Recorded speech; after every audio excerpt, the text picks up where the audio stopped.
The blacksmith missed her hints, until the orc boss knocked and yelled, "You're fired." Some men can forge steel into weapons that cut through bone.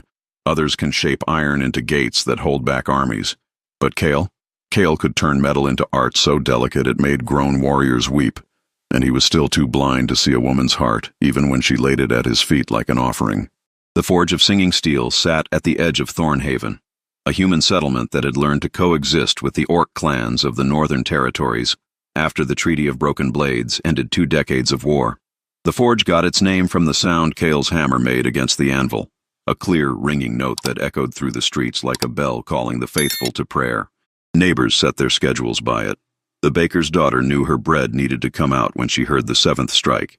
The stablemaster started feeding the horses after the 12th. Kale had inherited the forge from his father, who'd inherited it from his father before him. 3 generations of metallurgists who understood that iron had moods just like people, stubborn when cold, yielding when hot, temperamental when worked too quickly. The forge itself was a cave of controlled chaos, tools hanging from walls blackened by decades of smoke, barrels of water that hissed and steamed when hot metal kissed them, and a hearth that glowed like a captured sun. The smell was overwhelming: coal smoke, hot metal, and the sharp tang of quenching oil that stuck in your throat and made your eyes water. Kyle was 28, broad-shouldered from years of hammer work, with hands that were more callous than skin and dark hair perpetually dusted with soot. He spoke the language of metal better than he spoke to people. He could tell you the exact temperature of steel by its color. Cherry red meant 1400 degrees, orange meant 1800, yellow-white meant you'd gone too far and ruined it. But ask him to read a woman's expression? You might as well ask him to read ancient Elvish. The first time Commander Grisha walked into his forge, Kale's initial thought was that she wouldn't fit through the door. His second thought was that she was the most terrifying customer he'd ever had. She stood nearly 7 feet tall, though Kale was terrible at estimating heights, so she might have been even taller. Her skin was the deep green of forest moss, darker along her shoulders and arms, where old battle scars created patterns like tree roots growing across her flesh. 2 tusks curved up from her lower jaw, each as thick as Kale's thumb, polished to an ivory sheen that caught the forge light. Her hair was jet black, woven into dozens of intricate braids decorated with small iron rings and bone beads. She wore armor that looked like it had seen 100 battles and won every single one. Leather reinforced with steel plates engraved with symbols Kale didn't recognize but suspected were clan markings. Her eyes were the color of amber with flecks of green, and when she looked at him, Kale felt like a horseshoe being inspected for flaws. "You Kyle?" Her voice was deep, resonant, the kind of voice that didn't need to shout to be heard across a battlefield. "Yes, ma'am. Commander. Kyle wiped his hands on his apron, realized they were probably just spreading more soot around, and gave up. "How can I help you?" She pulled a battle axe from her back with one fluid motion. The weapon was beautiful. Cruel, but beautiful. Double-bladed, the steel engraved with flowing patterns that suggested water or wind or something alive. The edge caught the light like a smile. "Edge is dull," she said, setting it on his workbench with surprising gentleness. The wood still groaned under the weight. Kyle picked up the axe, ran his thumb carefully along the blade, turned it in the light. The edge was fine, maybe slightly worn, but nothing that would affect performance in battle. He'd seen kitchen knives in worse condition. "I can sharpen it," he said slowly. "But honestly, Commander, this blade is in excellent shape. Whoever forged this knew what they were doing. The balance is perfect, the steel is high quality, and the edge is dull," she interrupted. "Needs work." "Right, of course." Who was he to argue with a customer, especially one who could probably snap him like a twig? "I can have it ready by tomorrow evening." "Good." She didn't move, just stood there, watching him with those unsettling amber-green eyes. The silence stretched. Kyle shifted uncomfortably. "Was there something else?" "No." Still didn't move. "Okay. Well, I'll take good care of it." "I know." More silence. Kyle glanced at the forge where the fire was starting to die down. He should really add more coal, but the orc commander was still standing there, taking up approximately half of his available floor space, and he wasn't sure if asking her to move would be rude or suicidal. Finally, she turned and walked to the door. Had to duck to avoid hitting her head on the frame. She paused at the threshold. "Name's Grisha," she said without turning around. "I'll remember that, Commander Grisha. Just Grisha." And then she was gone. leaving behind the faint scent of leather oil and something else, something sharp and clean like pine needles after rain. Kyle stared at the axe for a long moment. Then he shrugged and got to work. Old Merrick delivered coal the next afternoon. He was 63 years old, missing 2 fingers on his left hand from a youthful encounter with a grinding wheel, and had the irritating habit of clicking his tongue 3 times before saying anything he considered important.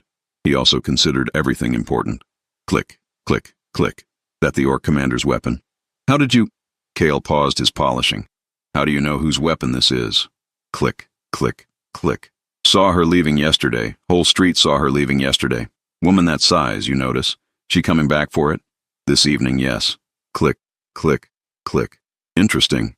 What's interesting about a customer picking up their weapon? Merrick just smiled. The knowing, irritating smile of a man who understood something you didn't and enjoyed the mystery of it. He dumped the coal into the bin with more force than necessary, creating a black cloud that made Cale cough. Nothing interesting. Nothing at all. Click, click, click. Just funny how she walked right past Brenner's forge to get to yours. And his is closer to the Orc settlements. Maybe she heard my work is better. Oh, it is better. No question. Merrick wiped his 3-fingered hand on his trousers. Just seems odd she'd need her weapons sharpened so often is all. What are you talking about? This is her first visit. Merrick gave him that look again. The one that said, you poor stupid boy. Then he left, whistling off key. Grisha returned at sunset. The sky was bleeding red and gold through the forge windows when she ducked through the doorway. Finished? She asked. Kyle handed over the axe. He'd spent 6 hours on it, far more than necessary, making sure the edge was perfect, reconditioning the leather grip, even polishing out some tiny scratches in the steel that probably nobody but him would ever notice. She ran her thumb along the blade exactly like he had, testing the edge. Her hands were enormous, each finger as thick as 2 of his, but she handled the weapon with the delicate precision of a jeweler examining a diamond. Good work, she said. Her tusks caught the dying light when she spoke, turning them briefly gold. Thank you, that'll be 2 silver. She paid him 3. When he started to protest, she cut him off. Quality deserves proper payment. I appreciate that, but keep it. Her tone suggested the conversation was over. Cale pocketed the coins. Well, thank you. If you need anything else, I will return. It wasn't a question or a polite possibility. It was a statement of fact, like saying the sun would rise or winter would come. And she did return. 2 weeks later, with a sword that had a loose pommel that wasn't actually loose. 3 weeks after that, with a dagger that needed rebalancing despite being perfectly balanced. A month later, with a mace that she claimed felt wrong, even though Cale couldn't find a single thing wrong with it. Each time she stayed longer, started asking questions. How long you been working metal? Since I was 10. My father started teaching me young. He teach you well. He tried. I'm probably better with steel than I ever was with conversation. Kyle laughed at his own joke. She didn't. Nothing wrong with that. Warriors talk too much. Makes them slow. I suppose that makes sense. Another visit. You work alone? Yes. Had an apprentice once, but he moved to the capital. Better opportunities there. You get lonely? Cale paused his hammering. The question caught him off guard. I never really thought about it. The work keeps me busy. And I like the quiet. Lets me think. Quiet is good. But the way she said it sounded almost sad. 6 months crawled by like a wounded animal. The seasons turned from summer's brutal heat to autumn's gentle cooling. The leaves in Thornhaven turned gold and red and fell like copper coins scattered by a generous hand. And Grisha kept coming back. Sometimes she brought weapons. Sometimes she didn't. Sometimes she'd just appear in the doorway, block out the sun with her considerable frame and say, Thought I'd check on that sword from last month. Cale would show her the sword, which was hanging on the wall where she'd left it after deciding she didn't actually need it repaired after all, and she'd nod slowly, thoughtfully, like she was seeing it for the first time. Then she'd stay, for hours, watching him work, occasionally asking questions, more often just present. Elena, the baker's daughter, started hanging around the forge too. She was 16, red-haired, romantic in the way only teenage girls can be, and absolutely fascinated by Grisha. She'd perch on the fence outside like a crow, watching through the window, collecting scraps of metal Cale threw out, and turning them into crude jewelry. One afternoon, while Grisha was inside examining a shield that didn't need examining, Elena whispered to Cale, She likes you. Who? Commander Grisha? Of course she likes me. I do good work. Elena stared at him with the unique exasperation of youth confronting stunning adult stupidity. Not your work, you absolute brick. She likes you. That's ridiculous. She's a customer. A very good customer, actually. Very loyal. She's here 3 times a week. She has a lot of weapons. Elena looked like she wanted to hit him with one of those weapons. She brings you things. Gifts. She pays me for services rendered. That's not gifts. That's commerce. The bone carvings, the tribal tea, the leather bracelet with her clan symbol, those aren't payments, they're... Elena made a frustrated sound. You're hopeless. Completely hopeless.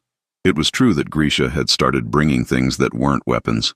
Small items that Kyle accepted politely and set on a shelf, not really understanding their significance. The first bone carving appeared on his workbench after one of her visits. A small wolf, intricately detailed, no bigger than his thumb. When he asked about it next time, she'd shrugged. Good luck, charm. Warriors carry them. Should I carry it? If you want. He put it on the shelf next to his father's old tongs. The tribal tea came a month later, a pouch of dried leaves that smelled like pine and something spicy he couldn't identify. From the mountain clans, she explained. Good for warming blood in winter. That's very kind. I'll try it. He never did. It sat on the shelf next to the wolf carving. The leather bracelet was the most recent gift, thick, well-made, with her clan symbol burned into the leather, a bear skull with crossed axes behind it. She'd set it on his workbench without comment while he was in the middle of tempering a sword. What's this? He asked, not looking up from his work. Bracelet. I can see that. Why? Silence. When he finally glanced over, she was staring at him with an expression he couldn't quite read. Frustration? Disappointment? With orcs, it was hard to tell. Their faces weren't built for subtle emotions. Thought you might wear it, she said finally. Oh, that's thoughtful. Thank you. He set down his tongs, examined the bracelet. The craftsmanship is excellent. Really well made. Did you make this? Yes. The leatherwork is remarkable. See how the edges are beveled? And the stitching is so tight you can barely see it. This must have taken hours. 3 days. 3 days? For a bracelet. Kale was genuinely impressed. That's dedication. She made a sound that might have been agreement or might have been something else entirely. Hard to say. I'll put it with the other things you've given me, Kale said cheerfully, setting it on the shelf. I really should build a better display case. Your gifts deserve proper presentation. If looks could have melted steel, Kale would have been a puddle on his own forge floor. But the gift he remembered most, though he wouldn't understand why until much later, was the iron rose. It happened during one of her earlier visits, back when he still thought she was just an unusually dedicated customer. She'd brought a battle axe that allegedly needed sharpening, and while Kale worked, she'd asked about his techniques. How you make the steel so smooth? She ran one massive finger along a finished sword blade hanging on the wall. Lots of polishing. And patience. You can't rush good steel. It's like... Kale paused, trying to find the right metaphor. It's like courting, I suppose. You have to work slowly, pay attention, be gentle even though you're working with something strong. Grisha's head snapped toward him so fast he heard her neck crack. You court often? What? No, God, no. I barely have time to eat, let alone... I just meant metaphorically. I've never actually courted anyone. I was just trying to explain the metalwork process. Ah. Was it his imagination, or did she sound relieved? While her axe heated in the forge, Kale found himself with spare time and a small scrap of iron that wasn't good for anything practical. So he did what he always did with spare time and spare materials. He created something unnecessary and beautiful. The rose took shape under his hammer. Small petals, carefully curved, a delicate stem, even tiny thorns, each no bigger than a grain of wheat. He lost himself in the work, forgetting Grisha was there, forgetting everything except the metal and what it could become. When he finished, he held it up to the light. The petals caught the glow from the forge, each one a different shade of gray and black depending on how the heat had tempered it. Imperfect, asymmetrical, beautiful. Here. He offered it to Grisha without thinking. For you. She stared at the tiny rose in his soot-stained palm, like he'd just offered her a dragon's heart. For me? Just a scrap piece. I make them sometimes when I'm thinking through a problem. Helps my hands stay busy. You can keep it if you want, or I can toss it in the scrap bin, either way. Her massive hand reached out, slowly, carefully, like she was afraid the rose would disappear if she moved too quickly. When she picked it up, the tiny flower looked absolutely ridiculous in her palm, like a fairy tale prop. like something that shouldn't exist. "It's beautiful," she whispered. Kale had never heard her whisper before. Didn't know she could. "It's just scrap metal shaped into something pretty, but I'm glad you like it." She closed her fingers around it, gently, so gently that he realized with a start that she could crush it to powder without any effort at all, but she wouldn't. She was holding it like it was made of glass and prayers. "I'll treasure it," she said. That's a bit dramatic for a piece of scrap metal, but sure. I'm happy you have it." If Grisha's expression shifted into something that looked like pain, Kale didn't notice. He was already turning back to her axe, checking if it had reached the right temperature for quenching. 8 months into their strange routine, Thara started accompanying Grisha to the forge. Thara was Grisha's second in command, younger, shorter, only 6'4", practically tiny for an orc, with a vertical scar that split her upper lip and left one tusk permanently exposed. She had nervous energy that manifested in constant weapon maintenance. While Grisha watched Kale work, Thara would sit outside and polish her sword with obsessive intensity, the scrape of whetstone on steel providing an aggressive soundtrack to Kale's hammer rhythms. "Your boss comes here a lot," Kale mentioned one afternoon when Thara followed him outside to the water barrel. Thara looked at him, looked at the forge where Grisha was examining a shield, looked back at him. "You really don't know." "Don't know what?" "Nothing." Scrape, scrape, scrape. Her whetstone attacked the sword with renewed violence. "Absolutely nothing." "Are you upset about something?" "Me? No. Why would I be upset? Just watching my commander waste 8 months on a human who has the romantic awareness of a particularly stupid rock. I'm sorry? You should be." Scrape, scrape, scrape. "That thing she wears around her neck, under her armor. You know what it is?" "I have no idea what you're talking about." "Of course you don't." Thara's scar pulled when she sneered, making her exposed tusk jut out even further. "The little iron flower, the one you gave her as scrap. She wears it every day, every single day, against her heart, under her armor, where it's safe." Something cold started forming in Kale's stomach. "She kept that? Kept it? She cried when you gave it to her. Actual tears. You know how rare it is to make a warrior cry? She went back to camp and cried like she'd won a battle and lost it at the same time. I don't understand."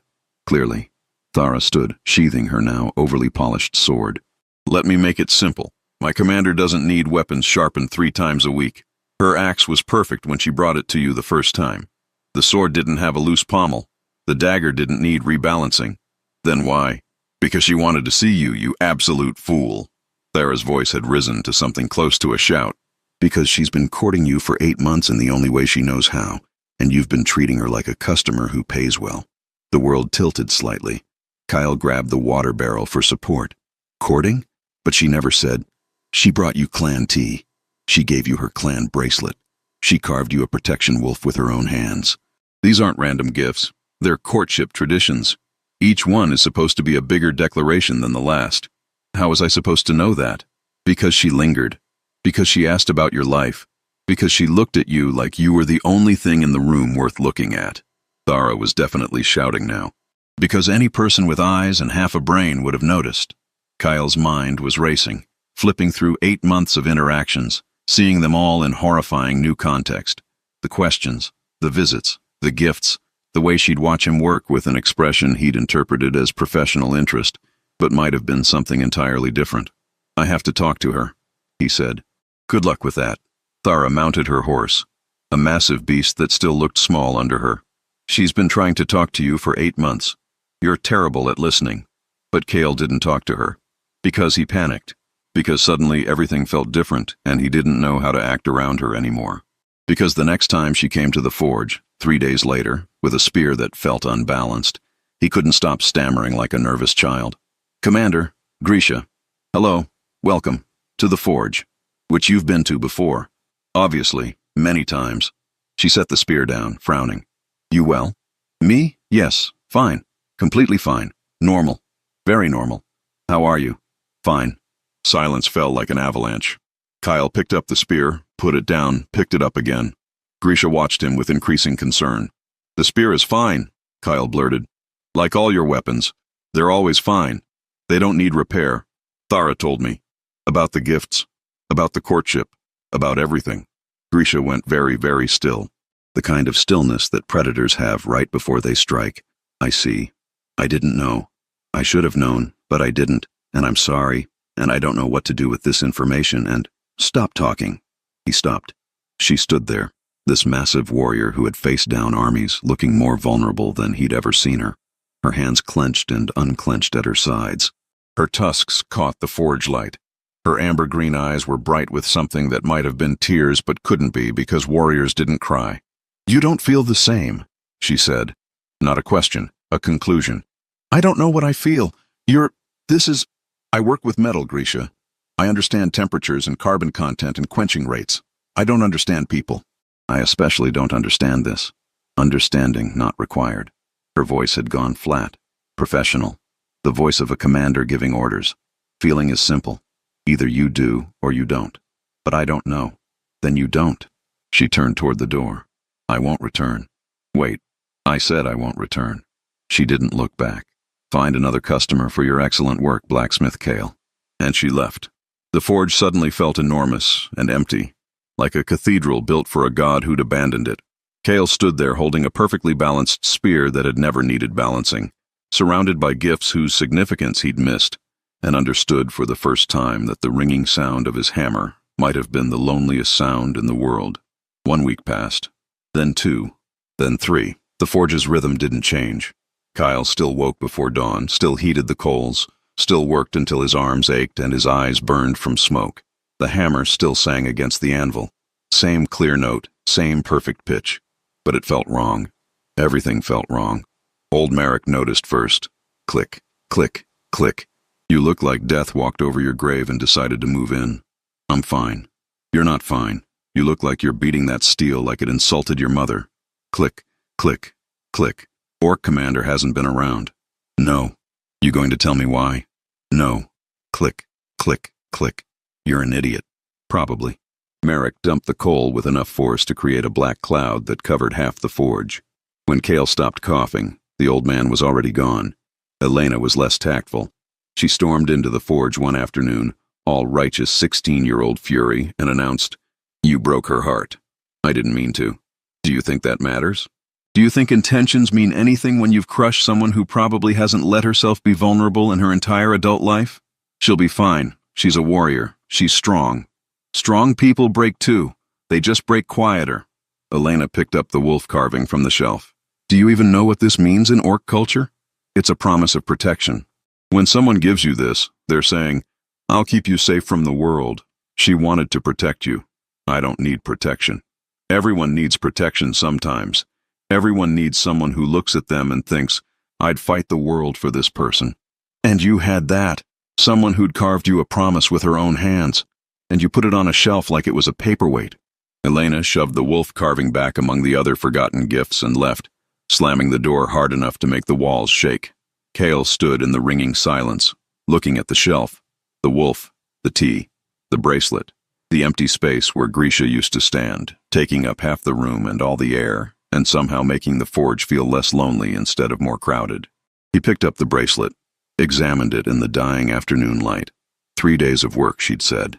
3 days cutting and stitching and burning her clan symbol into leather just to give him something she hoped he'd wear.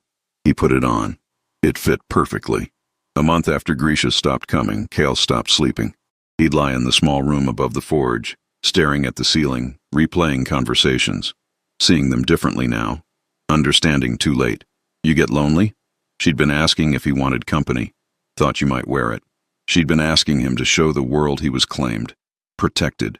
Hers. "I'll treasure it." She'd meant it. Every word. And he'd given her a piece of scrap metal while he'd given her crafted devotion. The worst part was the rose. He couldn't stop thinking about the rose. He tried making another one, spent 6 hours creating an iron flower even more detailed than the first. But it felt hollow. Wrong. Because he'd made the first one without thinking, in a moment of pure creative joy, while Grisha watched. He'd made it and handed it over like it was nothing. And to her it had been everything. He destroyed the second rose with his hammer, turned it back into scrap, because that's all it was without her there to give it meaning. Thera showed up on a cold October morning, mounted on her massive horse, looking like she'd rather be literally anywhere else. "She's not well," Thera said without preamble. Kale's heart dropped into his boots. "Is she injured?" "Worse. She's heartbroken." Do you know what that does to a warrior? Makes them reckless, makes them stupid. Last week she volunteered for border patrol in the contested territories. Alone. She's taking on jobs that should require a whole squad. She's going to get herself killed. Yes, probably. And she doesn't seem to care. Thara's hand moved to her sword, that nervous habit, but she stopped herself. I thought you should know, since you're the reason. What am I supposed to do? I don't know. Apologize? Grovel? Beg? Tell her you were an idiot and you're sorry? Thara's scar pulled tight. Or don't. Let her throw herself at enemies until one of them gets lucky. Either way, I've delivered my message. Wait, where is she? Why, so you can break her heart again? So I can fix what I broke. Thara studied him for a long moment. Then, grudgingly, the northern border, 3 days' ride, the old watchtower near the Iron River. That's where she's been stationed. Thank you. Don't thank me. If you hurt her again, I'll kill you myself. Slowly, with a dull knife. Fair enough. Cale had never left Thornhaven. Not in 28 years. The forge was his world, 4 walls and a hearth and an anvil that had shaped his entire existence. But some things were worth leaving for. He locked the forge for the first time in his adult life. Packed a bag with supplies he probably wouldn't need and forgot supplies he definitely would. Left a note for Merrick explaining that he'd be gone for a week, maybe more, and could he please keep an eye on the place. Elena found him trying to saddle a horse, a task he'd never performed before, and was executing with all the grace of a drunk octopus. You're going after her? Yes. You don't know how to ride. I'll learn. Elena smiled, the first genuine smile he'd seen from her in weeks. You really love her, don't you? Kyle paused, one foot in a stirrup, finally understanding the question that had haunted him for a month. I think I've loved her since she first walked into my forge and demanded I sharpen a blade that didn't need sharpening, he said quietly. I was just too stupid to know what it felt like. Elena helped him with the saddle, showed him how to hold the reins, how to sit, how to make the horse go in the direction he wanted instead of the direction it wanted. By the time he left Thornhaven, he looked only slightly ridiculous instead of completely incompetent. The 3-day journey took him 4.5. He got lost twice, fell off the horse once, and spent one memorable evening huddled in a cave while a storm tried to drown the entire world. But he kept going, following the directions Thara had given him, following the Iron River north until the watchtower appeared on the horizon like a broken tooth against the sky. It was late afternoon when he arrived, exhausted and sore and covered in mud from the fall. The tower stood alone on a rocky outcrop, surrounded by nothing but wind-bent trees and the endless sound of the river rushing over stones. Grisha sat outside the tower, sharpening a sword that definitely didn't need sharpening. She looked up when his horse stumbled to a stop. Those amber-green eyes went wide with surprise, then narrowed with something that might have been anger, or might have been pain, or might have been hope dying before it could fully form. Blacksmith. Her voice was ice. You're far from your forge. I know. Why are you here? Cale dismounted, more fell than climbed, and stood there like an idiot, holding the reins, not sure where to start or how to explain or what words existed that could possibly convey everything he needed to say. So he started with the truth. I kept the wolf carving by my bed, he said, after you stopped coming. I moved it from the shelf to the table where I could see it first thing when I woke up, because I realized it wasn't a gift. It was a promise, and I was a fool to put promises on shelves like they don't matter. Grisha's hand stilled on the sword. She didn't look at him. I drink the tea now, Kyle continued. Every morning. It tastes like pine and smoke and something I can't identify. It's bitter and strange and it makes me think of you every single time. Kyle, I wear the bracelet. See? He held up his wrist, where her clan symbol sat against his skin. I should have worn it the day you gave it to me. Should have understood what it meant. Should have understood what you meant. Why are you here? She repeated the question, but her voice had lost its ice. Because I'm an idiot who understands metal better than people. Because I didn't know what courtship looked like when it was standing in my forge taking up space and asking about my life.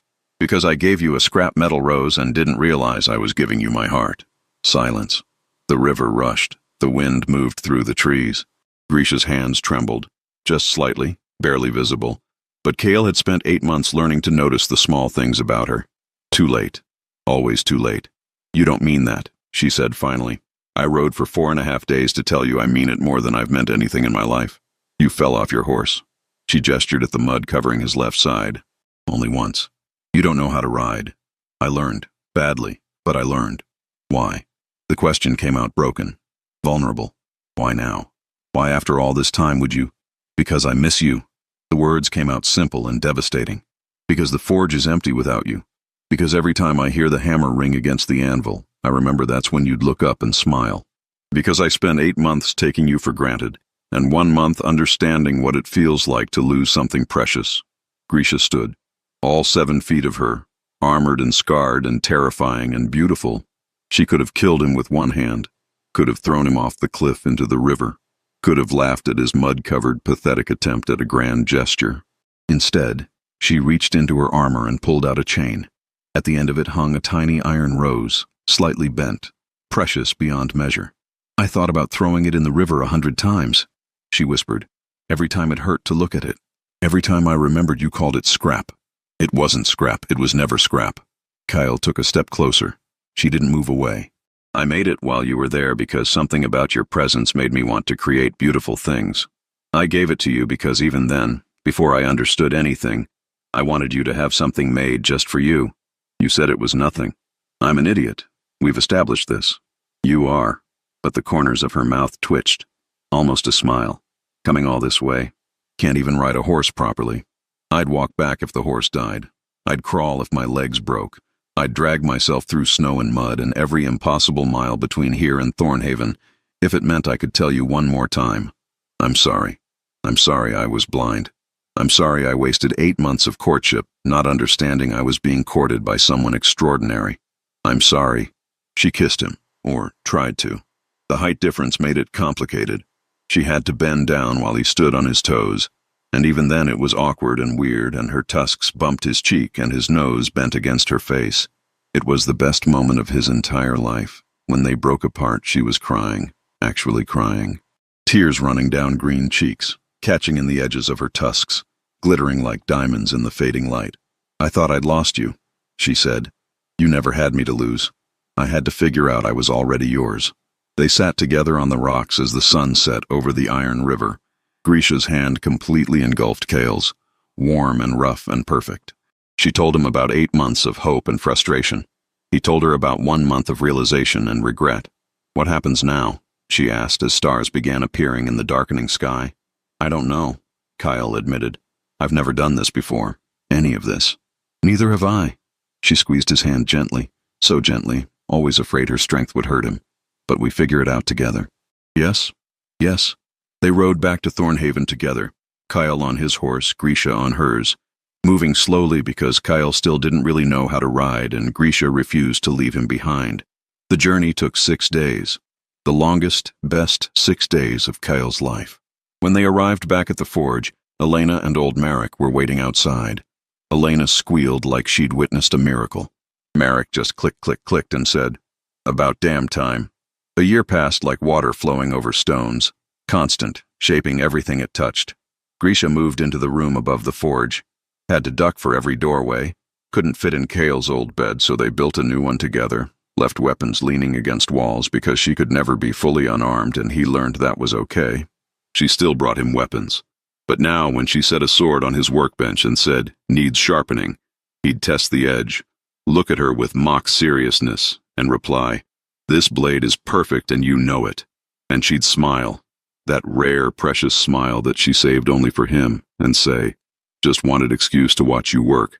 The gifts on his shelf multiplied, more carvings, more tea, a belt with her clan symbol, a dagger forged by her own hand, each one precious, each one kept exactly where she'd placed it, because Kale had learned that some things belonged on shelves not as forgotten objects but as honored treasures. He made her things too. Iron flowers, yes, but also a hairpin engraved with her name in her native language, a bracelet that matched his butt-sized for her massive wrist, small sculptures of wolves and bears and dragons that he'd craft while she watched, just to see her smile.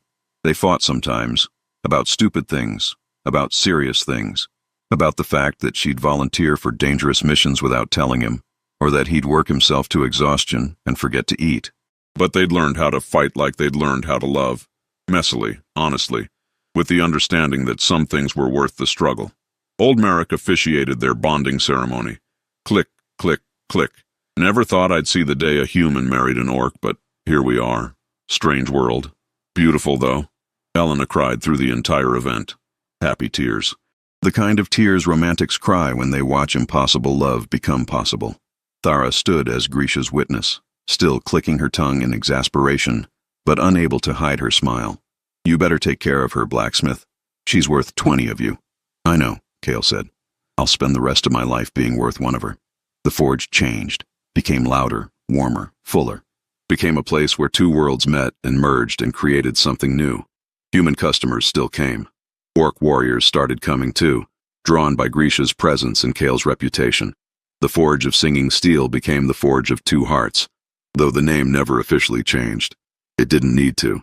Some nights, Kale would wake and find Grisha standing at the window, looking out at the stars, touching the iron rose she still wore against her heart. What are you thinking? He'd ask. That I almost gave up, she'd say. After 8 months. After the 100th hint you missed, I almost stopped coming. What made you keep trying? The rose. She'd turn to him, eyes bright in the darkness. Because you made it without thinking. Made it just to make something beautiful while I was there. That meant something. Even if you didn't know it meant something. And Kale would pull her back to bed. Their too large bed built for warriors and blacksmiths and couples who didn't fit traditional molds. He'd hold her hand, so small in hers, and understand that love wasn't about perfect communication or reading every signal correctly. It was about showing up, keep trying, making things beautiful just because someone you cared about was in the room. It was about second chances and iron roses and warriors who courted with weapons they didn't need sharpened. It was about being brave enough to be vulnerable, smart enough to realize when you've been stupid, strong enough to ride 4.5 days on a horse you couldn't properly control just to say, I'm sorry, I love you, I finally understand. The forge still sings, same clear note, same perfect rhythm, but it's not lonely anymore. It never will be again. Here's the question nobody asks when they hear this story. What would you have done? If someone courted you in a language you didn't speak, would you have figured it out faster than Kale? Or would you have been just as blind, missing every hint until it was almost too late? Sometimes the bravest thing a warrior can do isn't fighting. It's trying again after being hurt. And sometimes the bravest thing anyone can do is admitting they were wrong, even if it means riding 4.5 days through mud and rain to say it. Because in the end, love isn't about perfect understanding. It's about choosing to try, choosing to learn, choosing to show up even when you're terrified you're too late. Blood makes you orc. Loyalty makes you human. But love makes you brave enough to be both.